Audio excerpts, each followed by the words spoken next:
to the play. Unsportsmanlike conduct. Number 49 on the defense. 15-yard penalty. Third down. Unsportsmanlike conduct. Unsportsmanlike conduct. Unsportsmanlike conduct. Unsportsmanlike conduct.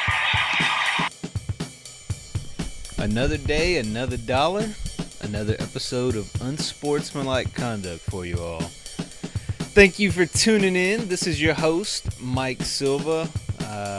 I'm assuming by now everybody listening has subscribed on Apple Podcasts or Spotify or YouTube or wherever they listen to podcasts. Also assuming that you rated and reviewed 5 stars, right? I'm also assuming that you're sharing the word, telling people, hey, check out this Unsportsmanlike Conduct podcast. Pretty dope, pretty dope. Also assuming by now that you have connected with us on Instagram and Twitter at therep.network. Again, part of the Repertoire podcast network. We also have Don't At Me and Play It By Ear. Don't At Me looks at society, taboos, and current events. Play It By Ear, more of a hip-hop related podcast. A lot of content for those coming out soon. But thank you for joining. Thank you for joining for sure. Thank you for listening, giving me some of your attention, and really just talking football with me. Because, again, I said this the last couple episodes. It's the best time of the year. We got football season upon us. Weather's going to start changing up soon. Let's go. I'm ready. I'm ready, man. So week 1, as is the case every year, week 1, some wonky shit happened. Tried to make sense of it all with some real reactions along with some silly overreactions. Not things that I truly think, but, maybe some overreactions you'll hear from the media or your folks or people at the water cooler. So I wanted to make sense of all those. If you didn't catch that one's on the feed. That one came out Tuesday morning. You'll see on there real reactions and overreactions from week 1. Definitely check that out. Today, we're looking ahead to week 2. Really, I say looking ahead. By the time you're listening to this, it's Thursday, so we've got a game tonight, which is, I hope you guys are sitting down for this one, the Washington football team versus the New York Giants. So that means we get superstar quarterbacks going head-to-head with backup Taylor Heineke and Daniel Jones. And obviously, I'm tongue-in-cheek here. Is the NFL pissed at us? Like, what did we do to deserve this kind of a Thursday night game, right? The Washington, I almost said Skins. Almost slipped right there. We've got an unnamed team with a quarterback who we've seen very little of, going against the New York Football Giants, Daniel Jones, and all of his turnover problems. I mean, I'm lying if I say I'm not going to at least watch some of the game. But, again, this is going to feel a little bit more like college football. But, anyway, we're looking ahead to week 2. Got a couple of different, picks. I told you in the last episode I'd give you 3. Well, changed my mind. You actually get 5. So I'm going to give you 5 picks. Then I also want to talk about my top 8. So we're going to start out today with the top 8 teams in the NFL. I think it was Bill Parcells would always say that, our team, meaning whoever he's coaching at the time, our team is up against 8 teams, is one of 8 teams that is competing for a championship. If you look at the league, 32 teams, if you think that more than 10 or so are realistically going to have a shot, it's a little bit crazy, right? It's about a quarter of the league has a legitimate chance to go in and win the title this year. And just to kind of keep it within, those listeners out there know about the MySpace days, TBT, Gen Y nostalgia, millennial nostalgia. We're going to give you the top 8 teams, all right? I'm going to give you the 8 teams that I think as of today, that doesn't mean it's not going to change, definitely will change several times throughout the season. But as of today, in no particular order, also like the MySpace top 8, even though you could have the first person on far left, but people would kind of get, sneaky and think, whatever the case. I'm going to give you your top 8, no particular order, starting with the NFC. First up, Tampa Bay. Look, we're looking at the defending Super Bowl champs, and I'll be real about it. They played like shit Thursday night. You know, they played like they won the Super Bowl. They played like they were expecting Dallas to roll over. They weren't expecting the offense that they saw. They weren't expecting Dak to just kind of pick up exactly where he left off, on pace to throw for 6,000 some yards last year. That's not going to happen. But nonetheless, Dak comes in, really wows, really impresses. I mean, he wasn't launching the ball down the field. A lot of it was underneath stuff, but still puts up 400 plus yards. Just about. The Dallas offense looked good. Tampa's defense looked a step slow. But again, I think a lot of that has to do with that Super Bowl hangover. You know, they still taste the champagne, fireworks show before the game. Tom was dialed in. He threw 2 picks. One was a Hail Mary at the end of the first half. Shouldn't count. Second was a tip off of, really the first one was a tip off of Leonard Fournette's hands. Tip shouldn't count. But look, the Bucks are going to compete throughout the year. They're going to win 13 games, I think, without much issue. So I still have them at the top, even though they had 4 turnovers in game 1 against Dallas. They found a way to get it done. The fact that they played like shit, gave 4 second chances to Dallas, and still found a way to win that game is impressive to me. I think the defense, like always, is really slow to come around. I don't know what it was, but all last year you're watching Bucks fall behind really quickly, and then all of a sudden the defense decides to show up and shuts it down from there on. So I need to see the defense get off to better starts, but I feel really good about Tampa's chances of winning it again. LA. How do you look the other way at the LA Rams? The Rams, who, if you've listened thus far, know they're my Super Bowl pick for this year. They were out of this world. I mean, typically you'll hear first game with the new quarterback. Maybe it goes a little bit, sideways. Bullshit. Matt Stafford lit it up. 2 big play touchdowns, 50-plus yards. That wasn't something you were getting a lot of in the past with Jared Goff. Stafford looks the part. He looks like a Sean McVay quarterback. He's going to come in, continue to fire the ball. I really like the Rams right now. They're still in that 8-man group, right? That 8-team group of possible contenders. The D is on another level, even though they've lost a lot of people in the secondary to, over in the offseason. You've still got the best player in the league in Aaron Donald. That defense is going to be swarming. Chicago looked a little bit better against them than I would have imagined, especially with Andy Dalton. It seemed like, Andy Dalton in typical Andy Dalton fashion was your 2020 quarterback. Dominates in between 20-yard lines, but doesn't always punch it in and get you 7. I still like the Rams here. I have questions about running back long term. You know how the long season of attrition seems to play out. Got to get more balanced around playoff time. So I do wonder how they'll do without, with all the injuries that they've had at running back. They bring in Sony Michel. We'll see. We'll see how they do. But I still have them as my Super Bowl favorite. So of course they're in my they're in my top 8. Got Seattle also in there. The Seattle Seahawks. Look, Russell Wilson picks up right where he left off last year. You see MVP caliber start to the year, exactly what we saw last year. They get off to this quick undefeated start. They're letting Russ cook. All the, why hasn't Russ won an MVP before? Pundits are out and about, which, look, he's MVP caliber, but you go back and look, we had clear MVPs in all those years. Nonetheless, I digress. Seattle looked really good. The offense looked really good. You got a lot of consistency there. You've got DK Metcalf and Tyler Lockett in another year in the system. They're far from young guys now, right? They're still young, they're youthful, but they're not wide-eyed. They know what they're doing. They're pros. Russ trusts them. He's going to continue to hit them. You've got Josh Gordon trying to jump back in the league. Who knows if anything happens with that, but when he does play, he makes at least somewhat of an impact. We saw that with the Pats. We saw that a little bit with Seattle before he was suspended again. Dude loves the reef, but what can you do about that?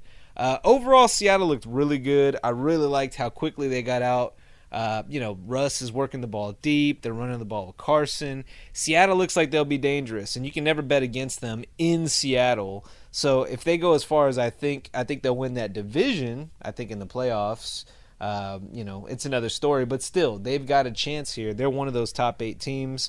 The defense has been a lot better than what they have been, in a couple of years past. It's not this, you had this vaunted Seattle defense that nobody wanted to play. Then a little bit of you can actually move the ball on them. They don't have as much of a pass rush. And then now, boom, fast forward to this year. Defense looks a lot better.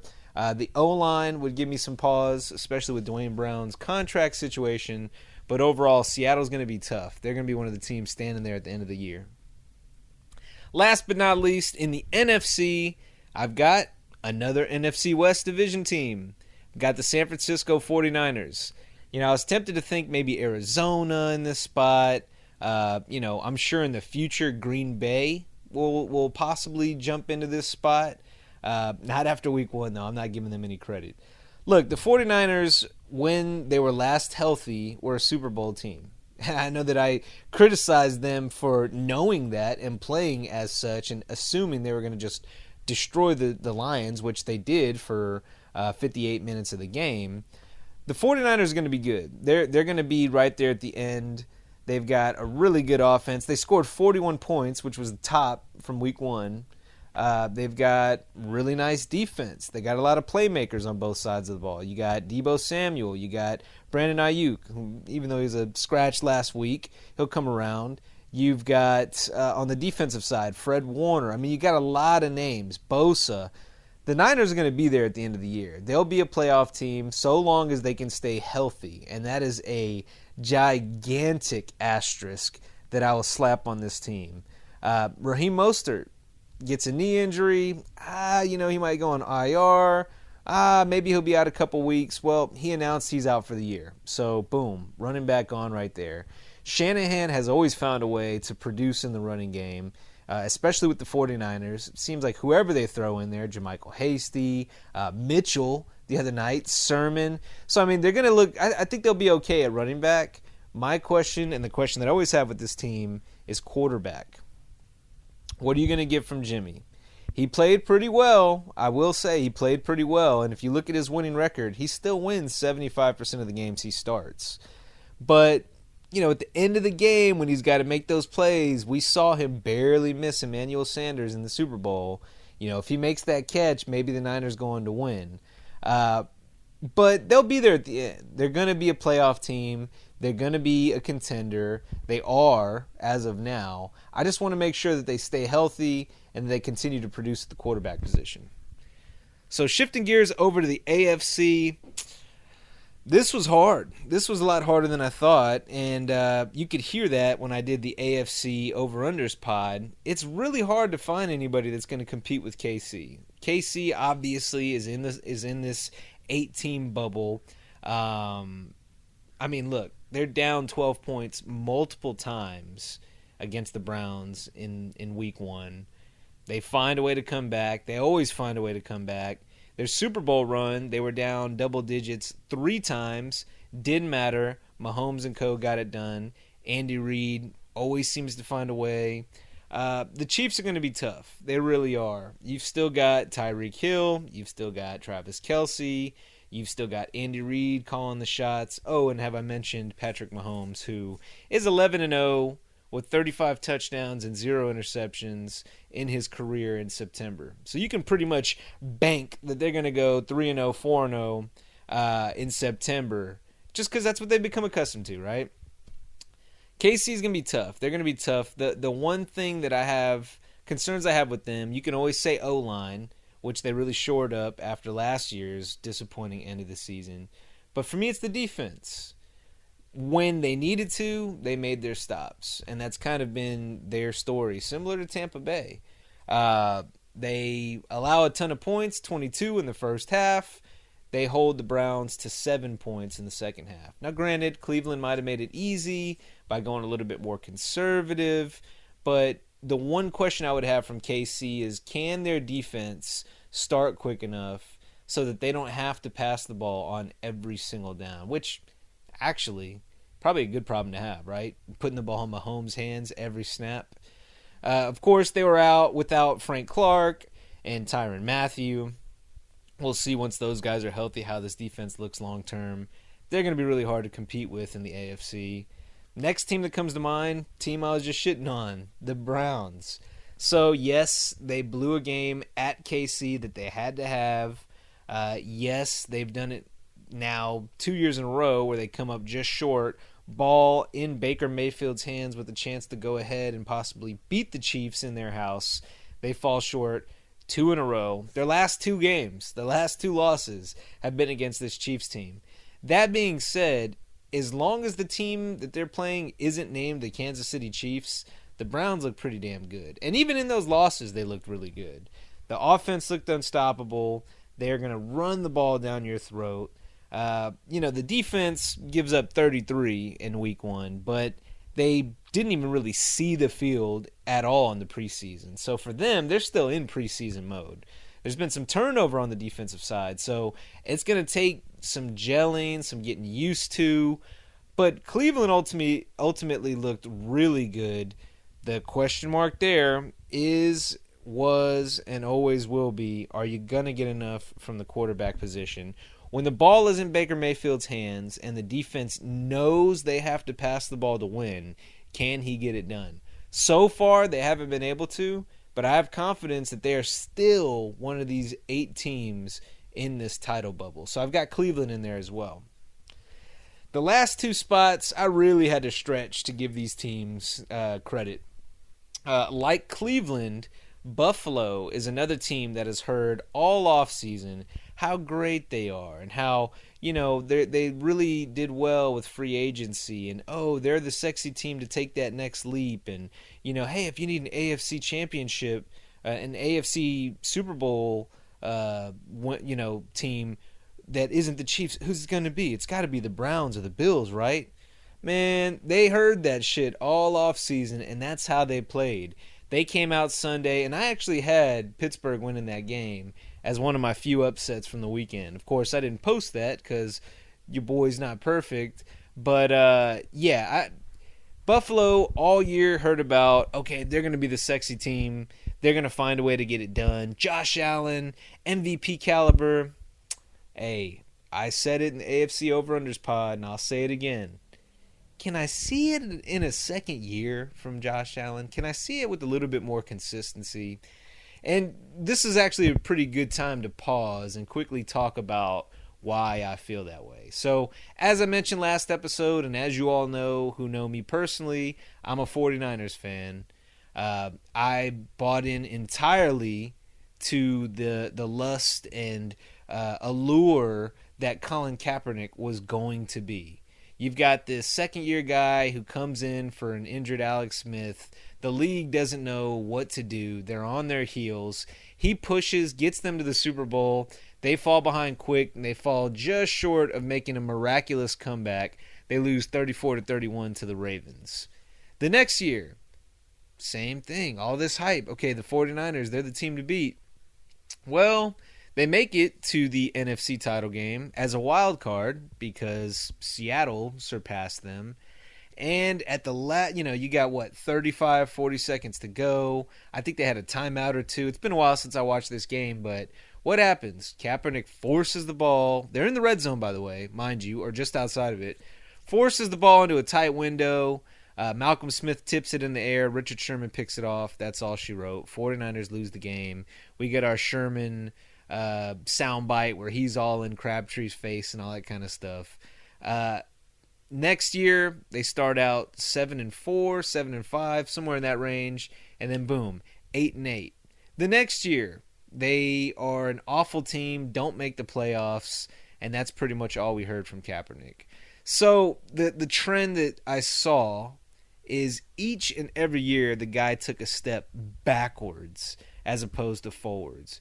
Each and every year, my hopes went up to say, all right, this is the year. Yeah, he just had a slump this year. That first year is more the quarterback that we're going to get used to seeing. I don't know. We never saw it again. We'd see glimpses, but every single year, Kaepernick got worse. And this has nothing to do with the kneeling or any of the, controversy or any of the, civil rights stuff that he did after that. Completely unrelated. I'm talking about just the player on the field. And that's why when I see players like Josh Allen, who are a little bit wobbly and then have one really good sensational year, which he did, I got to see it again. You don't go from 59% passing to 69% passing in a year's time, which he did. I'll give him credit for. So I'm sitting here thinking, all right, since that is such an anomaly that kind of a delta exists, is he close to that 59% passer or 69% passer? Well, in the game against Pittsburgh, now granted, Pittsburgh's got a nice defense, he looked more like that 2019 and beyond, the past Josh Allen. So the concerns I have about Buffalo, I got to see it again from Josh Allen. Now that people know what to expect from him or think, okay, now I'm going against a star caliber player, the defense is going to play up for that. So I want to see if he can do it again, and I also need to see more from the defense, see if they can generate some pass rush. They haven't been able to do that. Last year, they really didn't put a lot of pressure on Ben, who, 39 years old, basically runs as fast as I can walk. Nonetheless, I'll keep Buffalo in here. I still think they're the best team in the AFC East. I still think that they have one of the most well-rounded teams. But let's see what we get from Josh Allen. Let's see if we can get some pass rush from that defense. The last team in my super bubble was actually my AFC pick, the Baltimore Ravens. Now, week one, we saw Monday Night Football, right? Which I was recording at halftime. The last episode was halftime. So, of course, I didn't talk about it on the podcast, the wild finish that we had to that. But in typical, I shouldn't even say typical Lamar fashion, because he usually plays better with the lead than he does from behind. But they go up quickly, 14-0. Look like they're going to run away with the game at Vegas, playing the Raiders. Phillips, one of the linemen, go down, who is one of many, many, many injuries that they have. Gus Edwards, J.K. Dobbins, Marcus Peters, L.J. Fort. All these guys have torn ACLs. They're out for the year. And these are impact players. And all of this happened within the last 3 weeks. So part of me gives the Ravens a little bit of a break, saying you had that kind of attrition in that short of a time. It's an early season. The season is still very young. What worried me, though, is Lamar was running for his life a lot of the time. Now, him running is something that we've become used to because he's one of the most dynamic quarterbacks on his feet that we've ever seen. But the Raiders got a lot of pressure on him. So, the injuries on the Baltimore offensive line give me some worries. Maybe the Raiders have a better pass rush than we would have thought. But I'm worried about that, right? And I'm the type to stick to my picks. I'm going to stick to Baltimore as my AFC pick, but I don't feel great about it. I got to see some stuff from Lamar, man. I really got to see him protect the ball better. If you look at turnovers total, he had 13 all of last year. Tom Brady had 13 turnovers all of last year. Derek Carr himself fumbled the ball 8 times last year amongst, interceptions he also threw. So, relatively speaking, Lamar isn't this huge mistake-prone quarterback that maybe people try to paint him out to be. But I still see kind of some boneheaded plays every now and then. Like, man, get on the ground. Don't take a hit. Protect that ball. Don't let somebody punch it out like a loaf of bread, man. But I'll give Lamar even a little bit of a break. He's coming off his second time having COVID. And we see what that did to Cam last year. We saw the impact on some NBA players who got COVID. Took a while to get back into the swing of things. Even with all that said, where the hell is the defense at, man? You give up 33 points to the Raiders. Not that the Raiders are some Joe Schmo team. I think they're about 500 caliber, 8-9, 9-8. 33 points. You have a field goal lead with 37 seconds to go. Granted, the Raiders have 2 timeouts. But still, the defense can't hold up. You got to make one stop. They can't get it done. They forced a turnover in overtime, the interception at the end zone, but that was really more of a deflected pass. That wasn't, defense made a good play. That was crazy shit happens. Derek Carr, tip ball, interception. So, hey, Baltimore, if I'm going to keep you atop this list and in this, top 8 bubble, Got to see more from the defense, and I need to see Lamar play a little bit better with the ball. So those are my 8 teams in the Super Bubble. Tampa Bay Buccaneers, LA Rams, Seattle Seahawks, San Francisco 49ers, Kansas City Chiefs, Cleveland Browns, Buffalo Bills, Baltimore Ravens. As I said, I'm sure that number, the teams will change quite a bit from now throughout the end of the year, but that's my Super Bubble as of now. So I'm going to take a quick break. Don't go anywhere. When we come back, I'm going to give you 5 picks for the week, along with a couple of possible surprise teams to go either 2-0 or 0-2. Don't go anywhere. Excuse me, I'm talking to you. Hey. JK. But what's up, everybody? It's your boy Jacquees from the Don't End Me podcast. Do me a favor. Head over to our YouTube channel and hit that subscribe button when you get the chance, okay?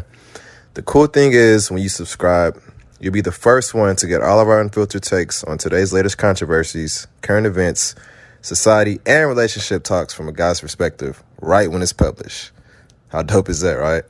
So you can find our link on the show notes. Please help us grow. Spread the word about Don't At Me and the rest of our repertoire family of podcasts.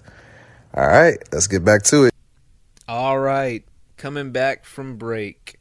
So we talked a lot about week 1 being one of those years that's just one of those parts of the year that's just out there. Week 1, crazy shit can happen, kind of catch you off guard. This year wasn't as nuts as I would have thought. Now, as of week 1, my record is 11-5. Okay, 11-5 on my picks.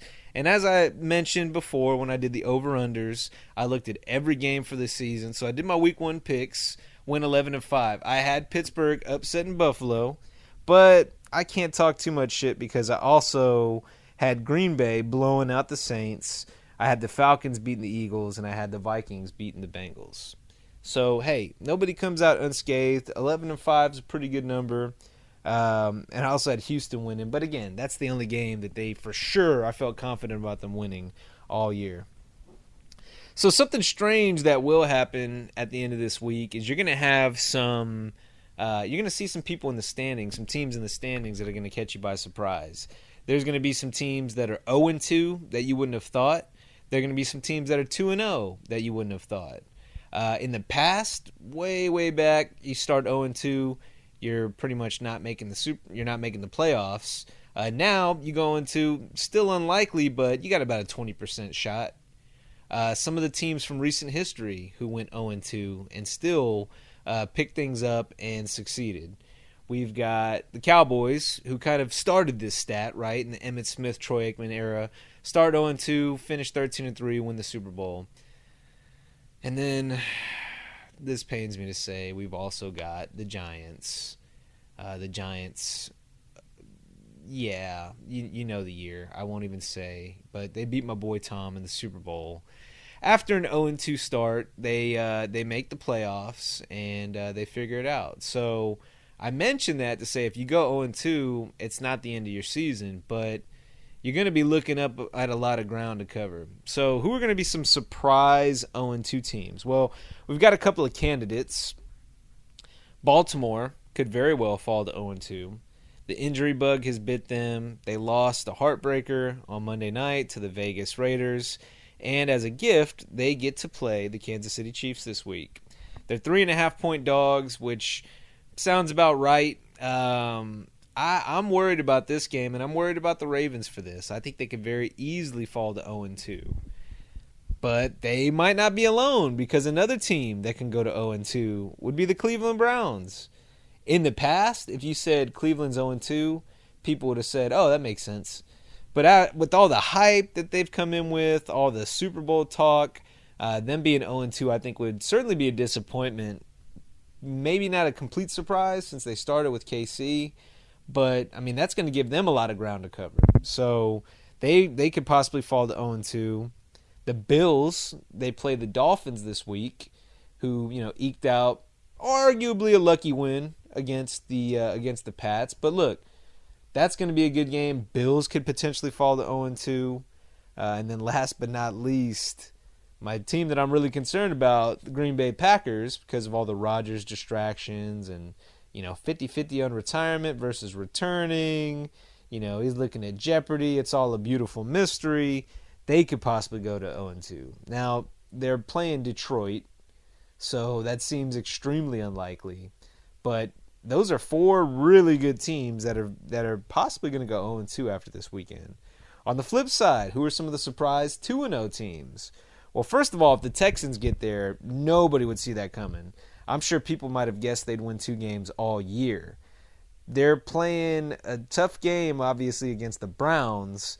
So I don't think they get to 2-0, but obviously if they did, everybody would be a little bit crazy about it. Oh, Texans 2-0. Let's not get excited. Too excited, I should say. Still isn't a great team. Still probably isn't a good team. But they could be 2-0 and shock some people. The Eagles, they play the 49ers, but there's a chance they can go 2-0. Last year, NFC East is won with a 7-9 record. Now we're looking at a team possibly going 2-0 to start it out with a new head coach, not a new quarterback, but a really young quarterback with Jalen Hurts, who's in his first season as the starter, even though he did kind of take over at the end for Wentz last year. They'd be a surprise 2-0 team. And then Cincinnati, the Bengals, they beat the Vikings, which was a winnable game. Definitely about even caliber teams, I would say. They win that game. They have a chance this week to go 2-0. They play the Bears, who look kind of like a mess. So there's actually a pretty decent chance the Bengals start out 2-0, which would make the AFC North very interesting. But with that, it's going to be easy to overreact to any of those teams going 2-0 or 0-2. But I'm putting those on your radar. It's something to look out for. And, of course, next episode we'll talk about which of those teams fell to 0-2, which went to 2-0, or maybe none of the ones I mentioned did. So with that, our picks for Week 2. All right, first one involves 2 of the teams we just mentioned, the Texans and the Browns. So the Browns are going to win this game, but last I saw, it was a 12.5 point cover. 12.5 point spread. Are you kidding me? That's insane. 12.5 points is crazy to me. So I'm giving you the Texans to cover. Again, I don't think the Texans win that game, but I think it'd be very easy for them to cover a 12.5 point spread. Look, the Browns last year were 6-10 against the spread. On top of that, these 2 teams played last year. The Browns won 10-6. Now, Chubb basically laid down on the 1-yard line to milk the clock. It would have been at least 16-6. But still, it was a close game. Close game all the way to the very end. They always seem to play each other pretty close. Cleveland likes to run the ball. They're not going to blow you up, blow you out on the offensive side, just throwing the ball down the field. So, even if they do get a lead, it's going to be one of those they just keep running the ball control kind of thing. Not that they're saying, hey, we need to keep this high-flying Texans offense off the field. But Browns are going to do what they do best. They're going to run the ball. But again, I laid out the case in the last episode. The Texans have a lot of pros on their team.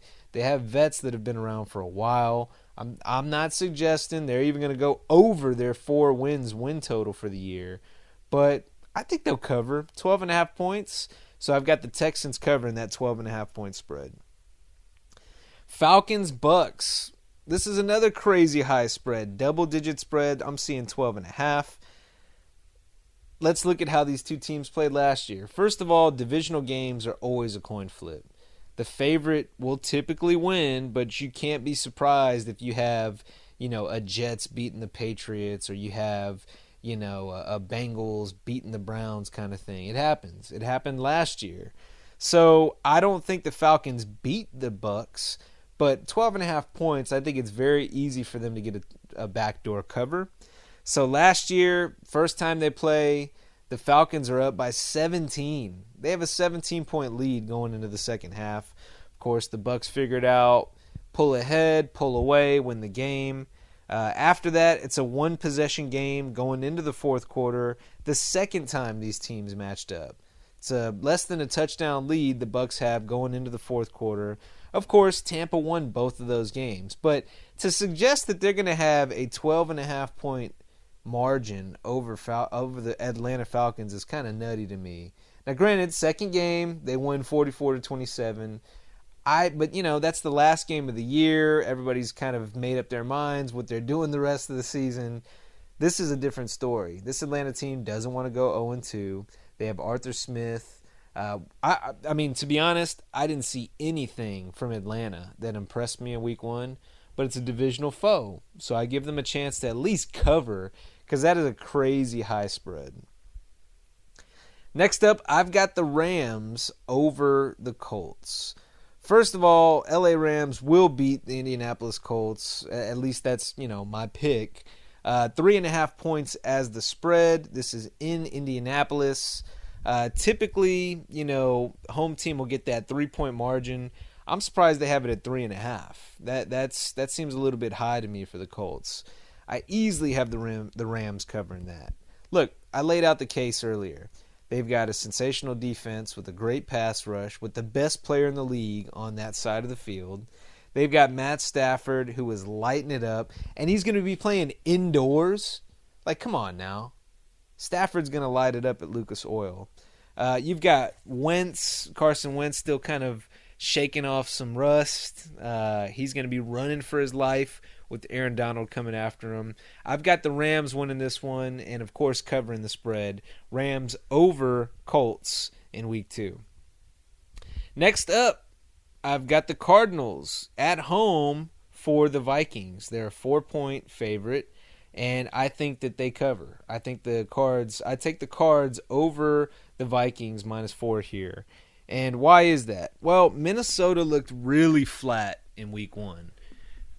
Granted, they go to an overtime game, on the road, but they looked flat to me. You've got Kirk Cousins, unvaccinated. Now, wherever you stand on all of that is your own prerogative, but it kind of sets your team up for some challenges. If he were to get COVID, boom, team's quarterback situation is screwed for a while. There just seems to be some weird chemistry going on in that team. Obviously, the defensive side of the ball used to be a really strong unit, coming off this year from a lot of injuries from last year. Arizona, I think, is playing as well as anybody right now. It's a home game for Arizona. We saw everything that Murray was able to do. The Vikings have tried to, reassemble and reconfigure their pass rush. Kyler Murray's going to be running around, chucking the ball. I've got the Cardinals winning that game. Look no further than the Vikings driving down to potentially take the lead or tie the game at the end of regulation against the Bengals. You've got 3rd and long, and every time Cousins check down underneath. Hey, you can throw the ball 70% accurately if you're throwing 5-yard passes uncontested every time. I don't think the check down is going to work. I think this high-flying, fast Cardinals defense is going to be all over the Vikings. I've got the Cardinals over the Vikings -4. Upset alert is upon us. I don't know that I have the balls to flat out pick the upset. I definitely have the balls to pick the upset cover. As a quick heads up, I'm going to start tweeting out my picks before the game. So again, check it out on Twitter at therep.network. Before game time Sunday, I'll let you know if I have the balls to make this pick or not. But I've got the Jets covering, and they're +6 against the New England Patriots. So what's going on here? Jets are at home. Not that matters huge, right?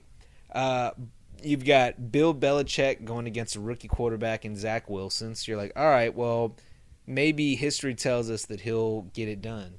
The thing is, history tells you that happens when you've got Brady and a team that just seems to be mentally sound, mentally strong. Cam was very easy for people to kind of make the scapegoat. Hey, they're sloppy with the ball. He turns the ball over. I mean, they haven't played great Patriots football in a while. They didn't play very sharp against Miami. Tons of turnovers, losing the middle 8. So for those listening, the middle 8, of course, middle 8 minutes of the game, final 4 of the first half, first 4 of the second half, they get outscored 10-0. That's not Belichick football. His whole goal is to win and dominate that middle 8, and they were able to do that with Brady for all these years. But, just like you say, okay, Jets at home shouldn't be a huge advantage for the Jets. Okay, but you've also got Mac Jones on the road. You've got a rookie going to New York, right? His first road game. Now, everybody loved Mac Jones' first game. Everybody thought he was lights out, yada, yada, yada. I don't disagree. But that's a tough spot to be in, especially when the team has tons of fumbles. They're losing the middle 8. Jets played them tough last year, too. The Jets had a 10-point lead in the first game, and then they were tied going into the fourth quarter of the second game. And that was with Flacco at quarterback for the Jets. So they had their backup, and even with that, Cam needed last-second heroics to win those games. Now, again, Mac Jones isn't Cam, but a 6-point spread on a Patriots team that hasn't proven anything to me, I don't know how I feel about that. So I've got the Jets covering. Of course, they are +6 against the Pats at home. At home, they're 6-point dogs. So that I don't like the smell of that. I've got the Jets covering that. I might go as far as to pick them to win the game outright. Stay tuned on Twitter for the final pick. So that's the episode. That's everything I got for you all today. So if you made it this far, thank you. That means it's been a good podcast. Give me a 5 stars. Rate, review. On Apple Podcasts, Spotify, wherever you listen to podcasts, make sure you subscribe. Also on YouTube. Video as of late has just been audio with a little, sound waves on it. But we're going to start getting some video footage in here, get you some nice highlights and whatnot, some cool little visuals. But be sure to tune in. We'll be back Tuesday with a Week 2 recap. We'll look at our Yeah But Hater segment, as well as the headlines and stories from Week 2. Don't miss that. Tune in, spread the word, and I'll catch you all next time. Peace. Oh, that was a good one.